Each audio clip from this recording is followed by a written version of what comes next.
era.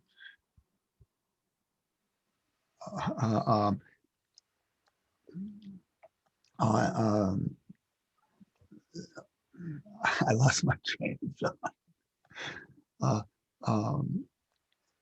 Yeah, the poet had memorialized that whole era, and they visited the country and had a series of readings at the various places that were important historical turning points during that time. She'll tell you more about it, but she's done some really extraordinary things, both in at the as a writer and as a performer. Let's hear it for Carolyne Wright. Oh, that's me. Okay. Well, thank you very much, everybody, for attending. Let me know, is my sound level good? Is it a good level, Yeah, and you can hear me clearly? I think so. Yes, it's coming through well. Good, because I'm not going to try to shout, although I might have a tendency to do so at the moment because of all the racket outside. Yeah. As I was telling some people, they're doing a lot of construction around our condo complex. So there are various machines out there roaring away and hammering and grinding and etc. But if you can't hear it, that's good. That means my my audio on my laptop is not as good as, but it's good enough for the reading. Maybe it's directional. Yeah, hopefully. Well, again, thanks so much, Ed and David and everybody at Crazy Wisdom for attending this reading. I know many of you you're in various time zones, and I see a few people that I know from various other literary events and classes, etc. So thanks for attending. I'm going to start with a poem in This Dream the World, and this is what the book looks like. This is my reading copy with all the little post-it notes sticking out of it. Given the name of the bookstore, which my husband, who's done a good deal of Buddhist practice, had a greater sense of than I did at first. But I'm going to read a poem called Clairvoyance Reading, which is, you'll hear some repetition in it, a little bit of repetition and variation, because it's in a form, sort of a nonce form called around. And the story of this is when I was at Syracuse in graduate school, a friend of mine told me that I needed to go see this woman named Mrs. Tice, who lived in sort of a working class, I think it was Crucible Steel sort of neighborhood on the other side of town, because this woman was a clairvoyant and she could tell you a lot about yourself. And so I took a couple of buses to get there, and it was a nice little neighborhood of sort of working class, sort of clapboard houses. And I went in, it was, you know, typical little living room. And we had a few moments of, you know, pleasant conversation. And I gave her whatever it was she needed, like $5 for this little session. And then she sort of sat quietly, closed her eyes, and started speaking and telling me what she was seeing. So this, I took notes. And then several years later, this poem evolved from it. So, Clairvoyance Reading. Unlock the Sphinx, she tells me. There's a yellow scent for miles. Roman sculptures cluster on the hills. The archer draws his crossbow over the observatory dome. At the field's edge, an Arab pony paws the mustard flowers. Pyramids glisten in blood-begotten light. Mustard flowers at the field's edge, centaur over the observatory dome. Sandal paste and turmeric, she tells me, from the sacrifice of fire. Pyramids glisten in blood-begotten light where the archer draws his crossbow. And the woman you once were poises at the casement, listening for the Arab ponies neigh. A message from the sacrifice of fire. Where are the sculptures that crowned the Palatine, the Bronze Age guides who walked among us with their javelins, their granite, anachronistic lions? Their yellow scent clings, their blood-begotten mustard flowers glisten. Listen, the woman you once were hands you keys to unfamiliar doors. The guide to the Bronze Age leads you to the waterline mirrored in hemlock's downward shadows, where the centaur and the Arab pony graze. Sandal paste and turmeric, runes on the observatory dome, foretellings from the sacrifice of fire. Stone lions on the steps, the Alexandrian library burns to the waterline. Weather vanes stop spinning. The woman poises at the casement, hands you her keys and parasol. A mustard sun sets over the Adriatic. Have you been reading Plutarch's Lives? The Bronze Age hemlocks wrap you in their shadows. What is behind you is forgiven. Now go, unlock the Sphinx. Well, thank you.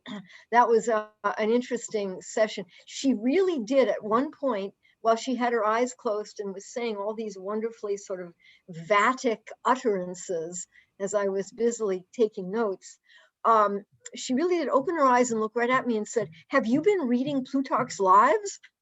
And I said, "Well, no." But, you know, this is in the days before the internet, so I did not have St. Google to assist me.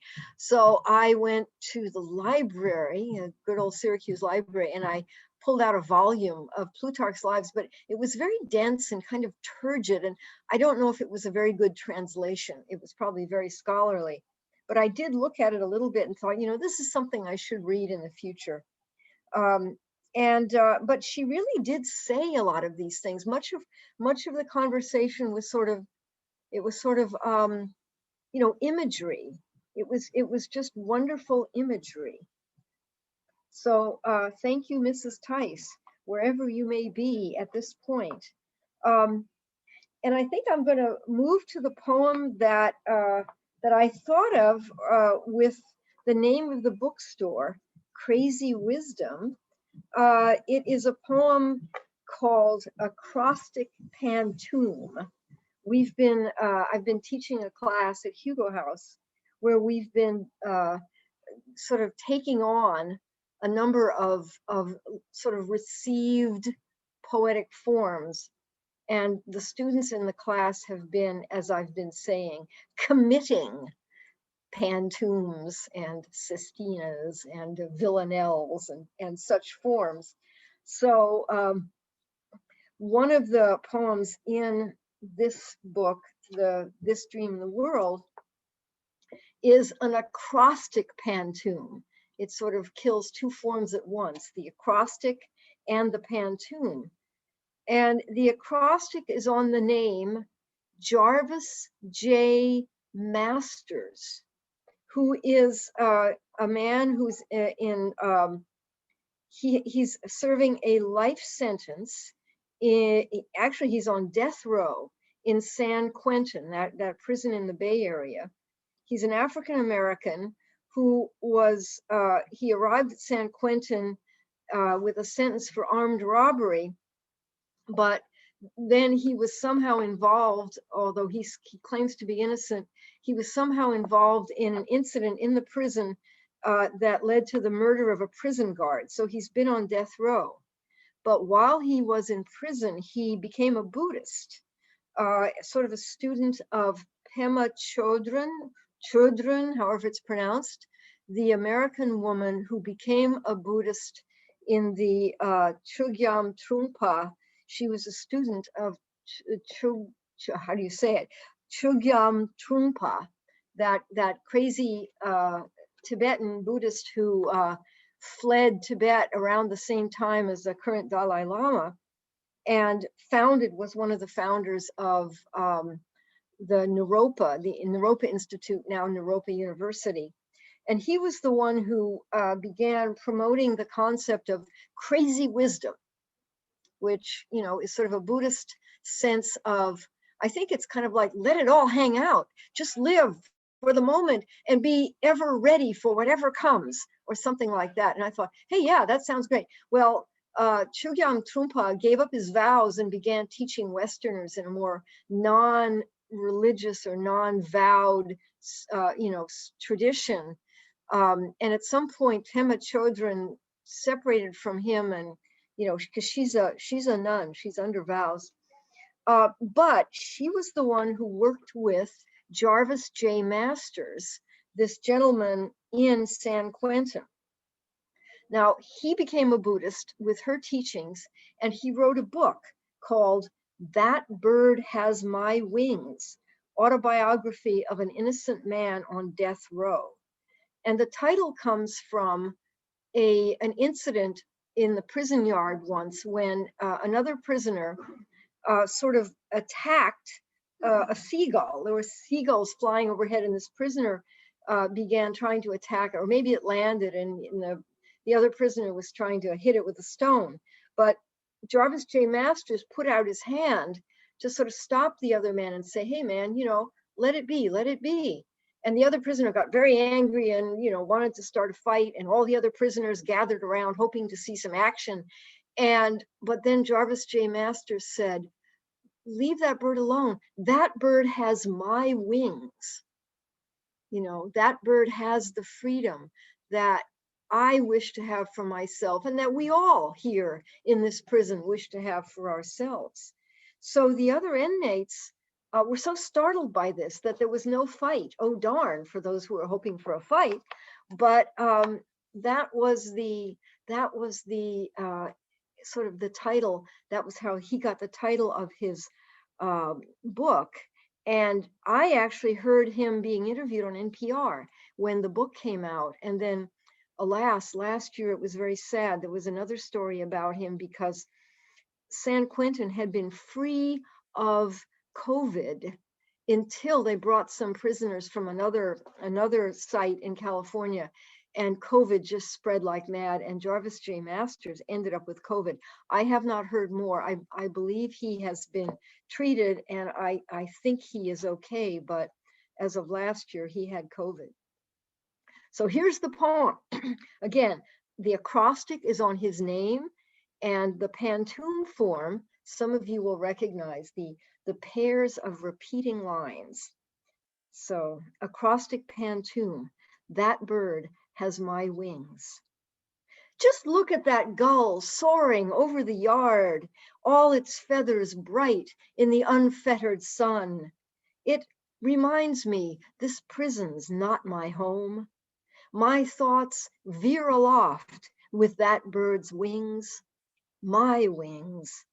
Its feathers are bright in the unshackled sun. Its solitary flight shows me my wish. Just soar me aloft with that bird's wings, my wings. All season they lift me and breeze over the bay and say, your solitary flight shows that your wish marks the edge of many human circles. Wings always lift me and breeze over the bay to say, stay, that bird has my wings. They mark the edge of many human circles, entering this prison, not my home, where the sky reminds me, hand, stay, that bird has my wings. So lift up your eyes to him, soaring over the yard. So that's Jarvis J. Masters, and may he soar long and wide and freely. Okay, I think I'll stay on the theme of poems in form.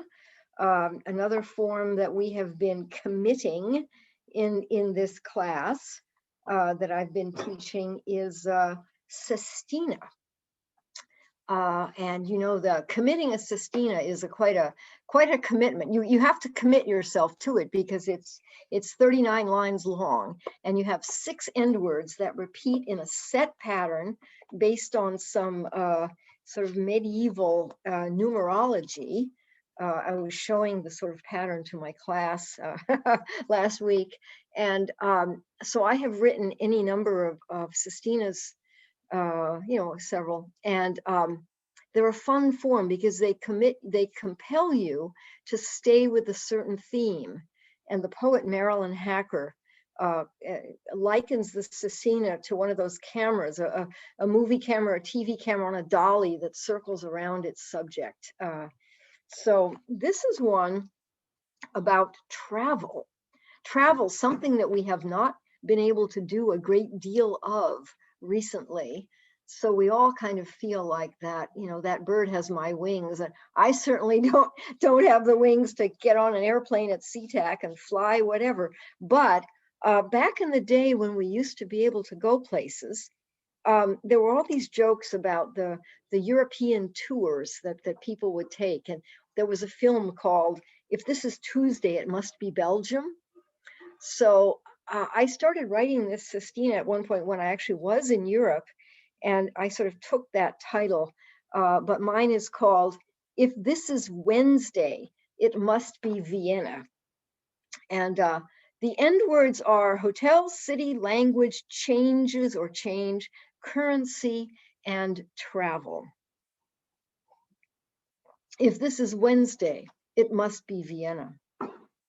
After a leisurely breakfast, we left the hotel with our guidebook to explore the city. The maps were well drawn and explained in our language where the castle and old walls used to be, before the changes wrought by several wars, new currency and laws, and the recent popularity of travel.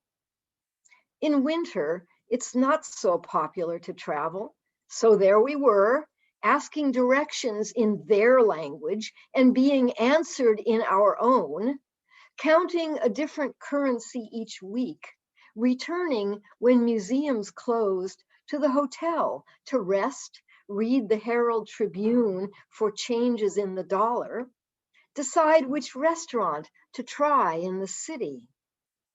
Sometimes all the cities blurred into one city, and we recalled our school book French. Plus ça change, plus c'est la même chose. The aphorist makes fun of his travels. No one knows the real value of currency. And we spent half our waking hours in hotels, washing, dressing, arguing whether languages affect the brain or the brain languages. Well, our dollars talked, and English was the strongest currency in every bank or tourist shop or new hotel that crowded more local people out of the city. We were ashamed of our countrymen who, when they travel, complain loudly about everything. Let the world change for us. Their voices went up like high rises. And so it changes. While we vanished down narrow streets near our hotel, pretending we were back in the quaint medieval city, which was merely cramped and dirty then, when travel was what ragged minstrels sang of in strange languages, stained with the blood on crusaders' currency. Their gods' saving power was spent before currency they plundered could convert by sword or travel home, where no one cared how much they'd changed, to stone and stained glass, those costly languages. Now we redeem the accounts of those storied cities with airports and parking lots and big hotels. Someday these cities may be nothing but hotels, and only currency will translate by computers to their language. Who then by travel in those days shall be changed? Thank you. Well, I keep thinking I should write a reply to that Sistina, and I'd have to put in Bitcoin and you know, Airbnb, and I'm not sure what other more up-to-date references. I did get computers in there, but at the time I wrote this, I think the computers, they weren't the size of warehouses. They had shrunk down to the size of your living room, something like that. But oh, maybe there were clunky desktops. I'm not sure. But yeah, so that was a fun one. Okay, I'm going to stay with forms, and another form that we have been committing in this current class is the ghazal. And the ghazal, real ghazals in English, that's a form that, of course, originated in South Asia and in the Middle East, in Arabic, Persian, Urdu, Farsi, and languages like that. And the classical ghazals are very, have a certain meter, and they have a number of formal hallmarks to them. And thanks to the poet Agha Shahid Ali, may he rest in peace, he brought to English what we could call real ghazals that observed many of those hallmarks. You'll notice that at the beginning, there's a phrase that repeats. In this particular ghazal, it's called Ghazal, the Price of Oil. And of course, it's focused in many ways on the Middle East, the part of the world that gave rise to the ghazal, at least the ghazal in Arabic. And you'll see that the title, Ghazal, the Price of Oil, and you'll hear the repetition of the price of oil. You'll also hear a sort of an internal rhyme that immediately precedes that phrase. And then at the conclusion, where the poet, this form that evolved before many people could read or write. So how could you sign your composition? How could you sign your poem? You had to put your name in it. So you will hear the names of various poets there, not just this one. So Ghazal, the Price of Oil, begins with an epigraph from the Palestinian poet Mahmoud Darwish, which is, let's give earth time enough to tell the whole truth. Ghazal, the price of oil. Does everything depend upon the price of oil? How much will we consumers spend upon the price of oil? How many economists must we call to change a light bulb or expound upon the price of oil? Whose fortunes rise, whose fortunes fall when cartels get their hands upon the price of oil? Shahrazad spun her life's thread, tale by tale, where 1,000 nights' lamps flamed upon the price of oil. Mad Ahab went down raging with the great white whale, whose cool spermaceti bathed brain turned upon the price of oil. Soothsayers of the future, speak to us now. Tell which nations will expand upon the price of oil. The Baghdad Caliphate collapsed. The true heir? Will he touch his forehead to the sand upon the price of oil? Routed from Kuwait, the crazed fake general torched the wells, hell's wand upon the price of oil. Our Babel's towers toppled, our flaming chariots fell into 9/11's pall. They met their ends upon the price of oil. No photos of the War Department's burning wall? No comment, nothing to amend upon the price of oil. No blood for oil, cries rose from every capital before the rocket's red glare could land upon the price of oil. The hunt for weapons, mushroom clouds, were mobile labs or yellow cake ever found upon the price of oil? Doctors of truth, why do you spin like dervishes, hurl distracting repetends upon the price of oil? Which leaders lie? Which leaders smile and fix the facts around the price of oil? Who prophesies and who denies the clouds shall part, the Son of Man descend upon the price of oil? Shall we hurry up the last days? Shall the final trumpets sound upon the price of oil?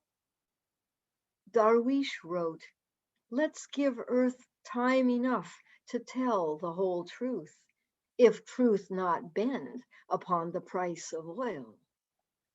Darwish and Bly, Caruth and Dove, Forshey, Hamel, Wright and Bell. What poet doesn't want these wars to end upon the price of oil? Well, that one, you may have recognized a number of the sort of the political jargon of the time. So that was a fun one to write, and it's also in This Dream in the World. I think I'm going to move to another form here. I too have committed a few sonnets, so I'm going to read a sonnet. The sonnet is not actually my favorite form, but it's one that I have, finding my book here, it's one that I have committed a few times. And this is one that actually was inspired by a poem by Pablo Neruda. You may know that Pablo Neruda, when he was a young poet, wrote mainly in Spanish what's called endecasílabos, so endecasyllables, 11 syllable lines. And so I was thinking about that when I wrote this one. It's called Soneto Desesperado. His first, major book of poetry, finished when he was about 18, was what was it called? 20 Poems of Love and a Despairing Sonnet.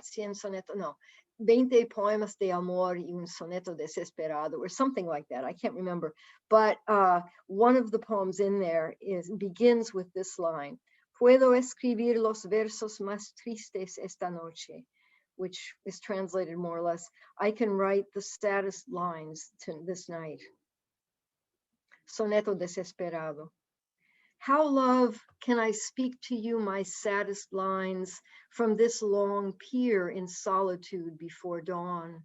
Recalling you, my captain of abandoned, stunned between seawalls in the shipwrecked lanes. Could I flash semaphore's wisdom toward your pearl-rhymed eyes, eyes that failed as twilight's signal flares plundered the storm's ravages? Your doomed schooner foundered, waves splintered the hull in plummeting skies. How can I ask? You have no answers for me, lost voyager in your ferocious berth, submerged like an amphora in the dark, while I cling to desire like an ark that navigates dead oceans of a darkened earth, woman between shipwreck and a moonless sea.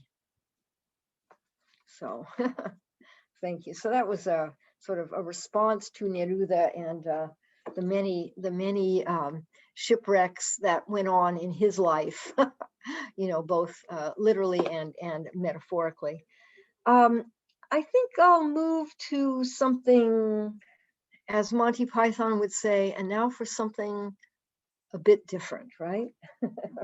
And now for something completely different, but there's not going to be any explosions. I have an alter ego named Yulene. Some of you have met Yulene before. You've had the misfortune or the good fortune to have encountered Yulene. She started as an alter ego, and at this point, I think, as I like to say, I have become a holographic projection of Yulene. So she is more real than I am. So whatever you're seeing on your screen, there it is. But Yulene has found herself replying to a lot of other people's poems. And one of them was a poem that I, Carolyne Wright, found in an issue of the New Yorker at one point. It was a poem by Franz Wright, no relation. He was the son of the late, great James Wright, famous poet from Ohio. And Franz Wright was his son. He's also passed away. But he had this poem in the New Yorker that was called, I Dreamed I Met William Burroughs. And the first line is, I met William Burroughs in a dream. Well, Yulene also liked poets named William, not particularly William Burroughs, but she really likes William Blake, that crazy autodidact from inner London who probably spoke with a Cockney accent and is regarded as the oldest of the Romantic poets in the English poetry tradition. Although he really, because he capitalizes nouns and some verbs, and he's really of the generation of the founding fathers of this country, so born in 1757 and lived to 1827, he really seems to be of a slightly earlier era. But if you've ever seen a photo of him, he looks very stern. And he was a Sagittarius, so he was a fire sign. He was a fiery type. In any case, this was Yulene's dream in response to Franz Wright's poem. And I'll tell you something afterwards. Don't let me forget. I dreamed I met William Blake, a poem of Yulene. I met William Blake in a memorable fantasy or nightmare. It was some kind of beat coffee house, South Bank or Soho, 1950s or 1790s. I couldn't tell. The clothes were equally fanciful, black velvet capes and wide floppy hats with feathers. Blake sat in state, cross-legged on an immense divan with horsehair bolsters, the soft pop, pop wheeze of hookahs and hubble bubbles being sucked on in the smoky haze behind him.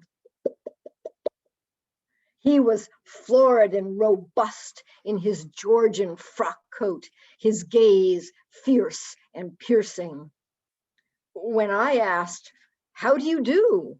He answered, oh, the angels quit, you know. The devil hath the better weaponry, throws better parties, and he don't have to rhyme. Yulene now, I quite fancy that name. Yulene roars and shakes her fires in the burdened air, hungry clouds swag on the deep, etc., etc. I say, could you lend me a quid? Our friend old Nobodaddy sits no more aloft, but here below, a dullish fiend midst a raft of ingrates. Hence, you must rejoice without end. Well, I wanted to ask him what he meant, but then the cafe's languid days was rent by football jerseyed revelers wailing on vuvuzelas, and Blake was whisked away.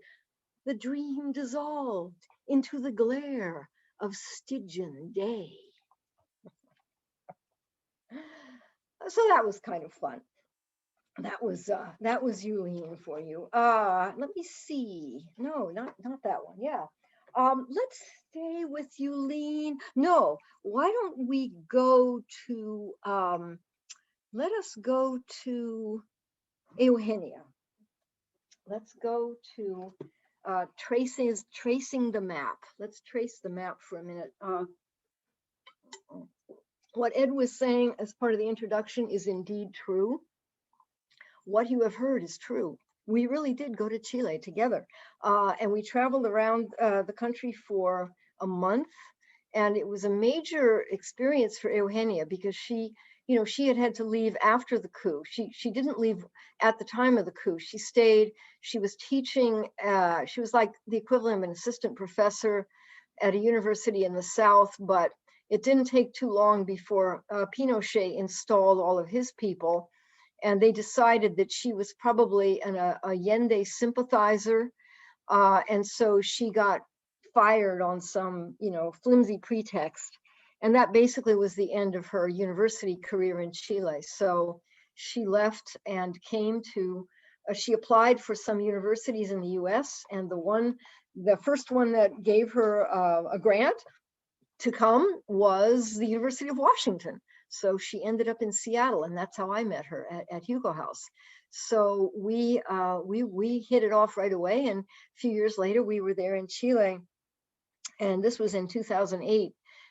It was an amazing experience for her to revisit and actually to run into. We actually made efforts to encounter a number of people she had known back then in her early career when she was a graduate student and then, you know, a young professor.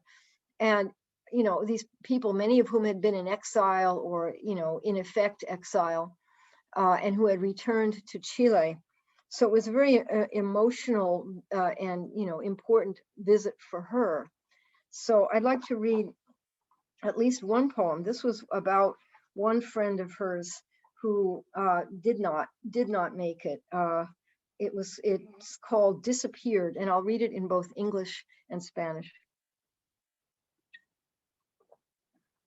Disappeared, and it's dedicated to Maurice Hébert, who was actually, I believe he was a Jesuit. You turned the corner and disappeared. They reported you missing before my very eyes. 2 agents of the Secret Service roughed you up and dragged you from your office at the university. More than 40 years have passed, and what you said has remained hanging in the air with some flavor of the divine. You murmured in English, "It is finished." The spokesmen of law and order were threatening the town, and the horsemen of persecution rode the gray days. The local newspapers never wrote a word, while an unknown cold turned the truth to stone, where you left me trembling in the shadows. Desaparecido, dedicado a Maurice Hébert. A la vuelta de la esquina desapareciste. Te dieron por perdido ante mis propios ojos. 2 agentes del servicio secreto te sacaron a golpes y te llevaron de tu oficina en la universidad. Más de 40 años han pasado y lo que dijiste ha quedado crudo en el aire con algún sabor adivino. Murmuraste en inglés, "It is finished." Los voceros de la ley y el orden amenazaban la población y los jinetes de la persecución cabalgaban los días grises.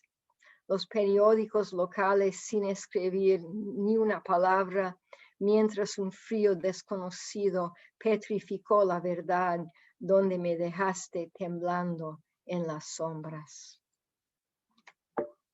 So that was one friend who did not return. And so she was thinking about him. I'll read the title poem, and then I think I'll close with 1 or 2 other poems here. This is Map Traces. So the title of the book in English is Map Traces, Blood Traces. In Spanish, Trazas de Mapa, Trazas de Sangre. Okay. Map Traces. I dream the traces of the ancient land.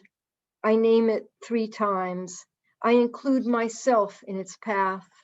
It remains time capsule, precarious.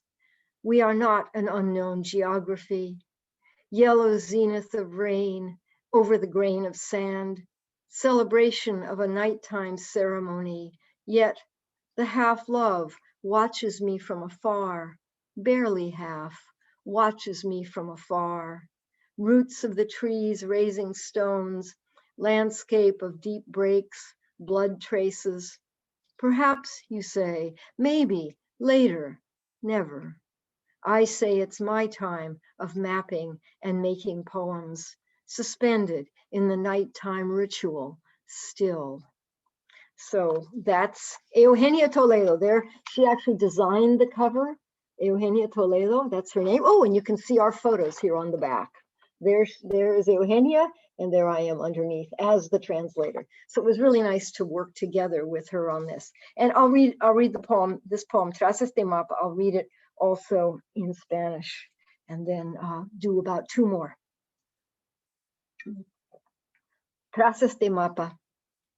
Sueño las trazas de la tierra rupestre, la nombro 3 veces, me incluyo en su sendero, permanece cápsula del tiempo, precaria, no somos geografía desconocida, cenit amarillo de lluvia sobre el grano de arena, celebración de una ceremonia nocturna todavía, el amor la mitad, me mira de lejos, apenas la mitad me mira de lejos. Las raíces de los árboles levantando piedras, paisaje de profundas rupturas, trazas de sangre. Dice tal vez, a lo mejor, después, nunca. Digo, es mi tiempo de trazar y poemar, suspendidos en el ritual de la noche, todavía.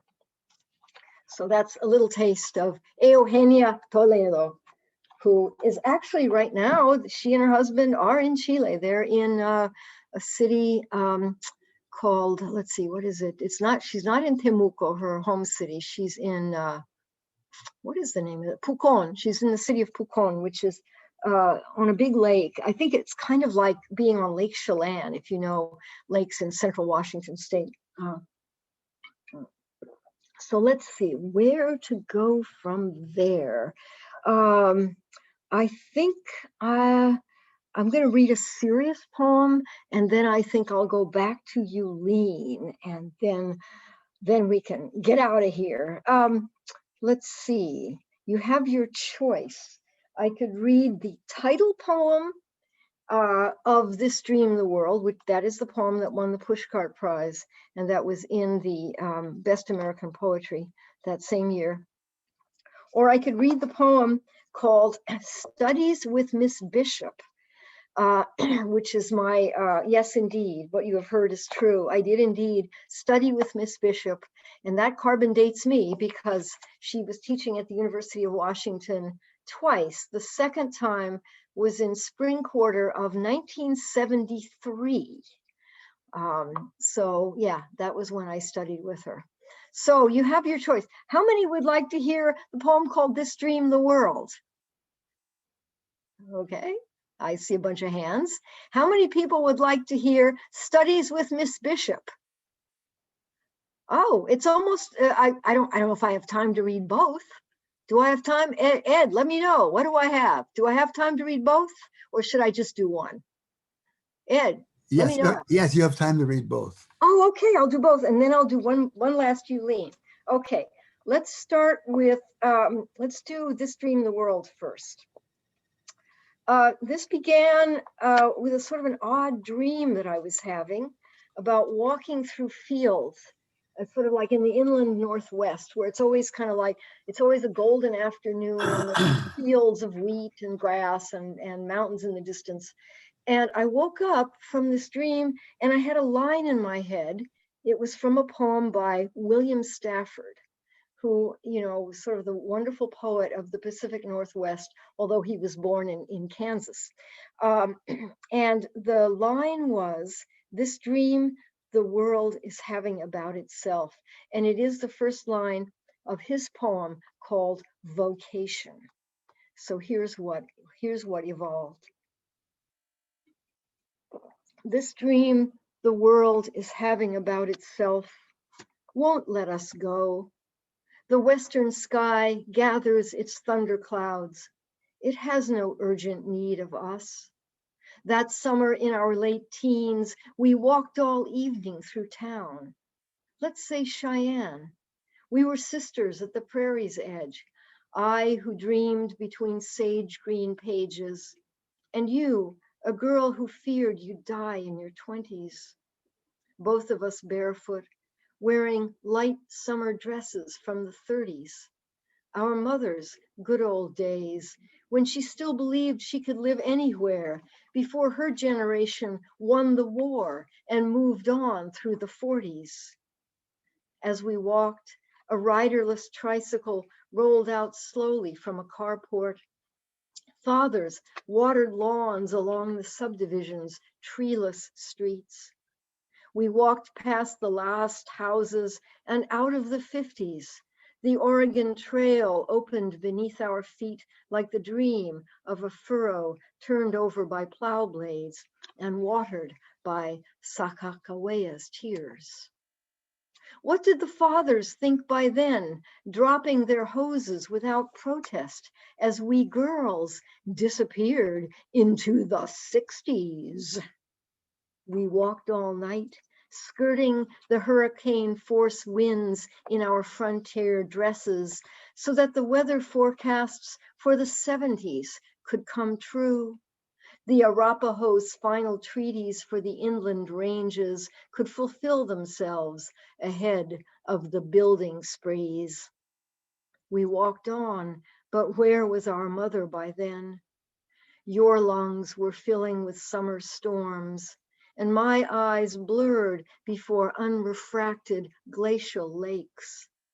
Limousines started out from country inns at the center of town. They meant to drive our grandparents deep into their 80s. Our mother, in her remodeled kitchen, whispered our names into her cordless phone, but before the 90s were over, both of you were gone. Mother's breath was shadow, but her heart beat strong all the way into the cloud wall. You carried your final thoughts almost to the millennium's edge, where the westward leaning sky might have told us our vocation. In open fields, we would watch the trail deepen in brilliant shadow and dream all the decades ahead of us.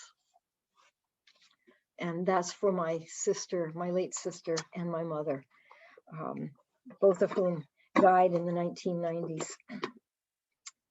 Okay, so, and as you could see, there was a great deal of sort of progression from one decade to the next in that poem, which was a kind of a fun thing to do. Okay, so now, Studies with Miss Bishop.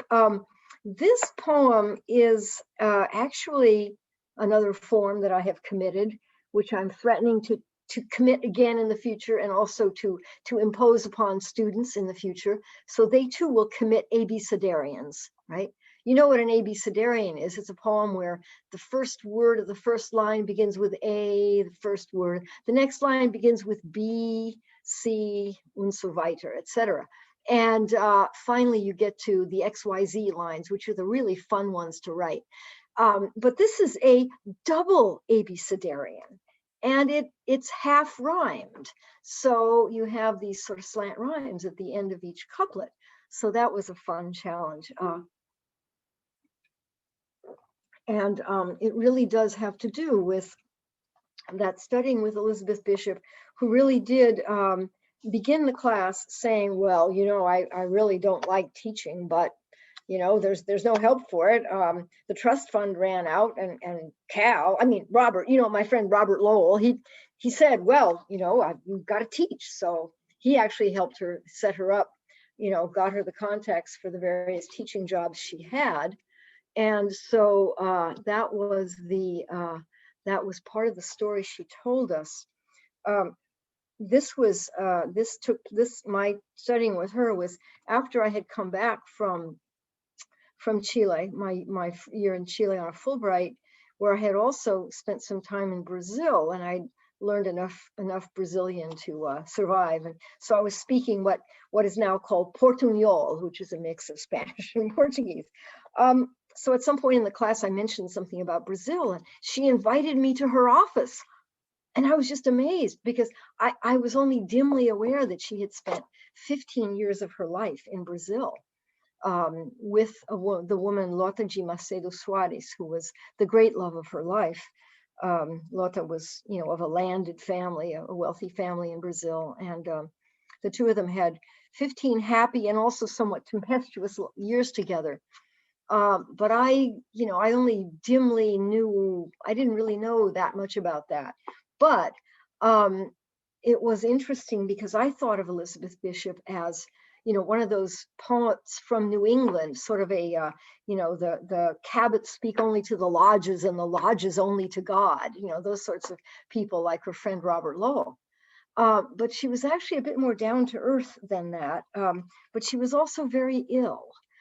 We didn't realize, that she was an alcoholic and had these spells where she would go into the hospital and stay there for quite some time to sort of dry out. But this was more or less how it went in that class. The poem begins with an epigraph, awful but cheerful, which is the final three words of her poem called The Bite. And these were the words that she had asked to have engraved upon her headstone when she died.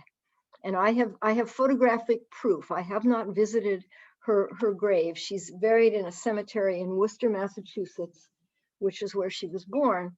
But the gravestone really does have awful but cheerful engraved upon it, and then her name and birth and death dates. Studies with Miss Bishop. A small, stumpy woman with frumpy, silvered coiffure and a scarf of pure froth floating at the throat of her Bonwit Teller suit. Linen, I think, in powdered lilac pearl. She raised basilisk-lidded gray eyes to the dazed clutch of undergraduates clustered in the same Parrington Hall classroom where Rutke had blazed and blustered in mythic maniacal dolor. That afternoon of pencils and paper clips and fine pale dust filtering Gauloise she smoked to muster her own pedagogical energies. Her opening words abashed and stunned us, eager neophytes, Walt and Emily wannabes, poesy's poseurs. First of all, I don't like teaching, but the trust fund ran out, exhausted, so we'll make the best go of it we can. You'll write in form, good practice, even if you never manage a real poem here. Well, practice we did. Sonnets, Sistinas, villanelles, heroic measures, hexameters, long vowels improvised in our contrary Anglo-Saxon stresses, in syllables that tripped our tongues and stumbled as jots and dashes. Ashes she spilled when I dropped a name, Rio de Janeiro, down her crepe de chine blouse. Do you know Brazil? She asked me in her office. I was awed. I knew that the bishops spoke only to the Lowells and the Lowells only to God. In wishful syllables, my lingering Portuguese, I relived Brazil's Ash Wednesday melancholy, riding from Bahia to Mutum, Monte Adentro, Minas Gerais and its rain-ragged hills, green as sorrow. Not the easiest country to love, she sighed. Then, not the easiest country to abandon. Only a fond fool, she said, would settle in Ouro Preto. Or, she didn't say, a woman in love with Lota's shadow. Pages turned, we never spoke of her Brazilians, poets who unlearned love's evanescent lessons. Questions we students were never bold enough to ask. Her quixotic absences from class, she declined to deliver Rutke's memorial reading at her residency's close. Resonance of bourbon in asthmatic metaphors. So much I didn't know that distracted season. She staggered past me, unseeing, one April afternoon toward campus, clumsy in her Minnie Mouse black shoes, timid wind twisting through the Sitka spruce under which she stopped to gasp, her breath rasping in uncanny panic. How did she recover? Masking in vertiginous dignity her retreat. I didn't dare venture from cover, volunteer my arm. I watched her wend back up the street and on to Harvard, NYU, Wesleyan, and the dropped telephone at Lewis Wharf. No Xeroxed handouts from our classes, from those years before xerography survived. So how, friends ask, can you assure you worked with her? Where's your first read contract with the New Yorker? My evidence? A life's uneasy parallels, a new zip code every year, no tenure, child, or lover going spousal. Still, Zen's empty bowl runneth over. Awful? Yes, but cheerful. Well, thank you. That actually a quick postscript. The lover did go spousal, and we've been married 17 years. So this was written in the era when I really was moving every year for various visiting teaching positions. So yeah, so that was fun. I could conclude there if you'd like, because it's like 5:07. Or yes, I think so. And we that could would be have a good. question period. Yes, that would be great. And Yulene, I've delegated Yulene to answer all the questions. So what do you want to know? I found your performance very entertaining and educational. Thank you. David, do you have some questions? You're muted. I have some instructions for you all. If you have a question right now, I'd like you to go down to the bottom menu where it says chat and click on the chat box to open it up. And the next thing you want to do, if you have a question for Carolyne, is to go to, hang on a minute.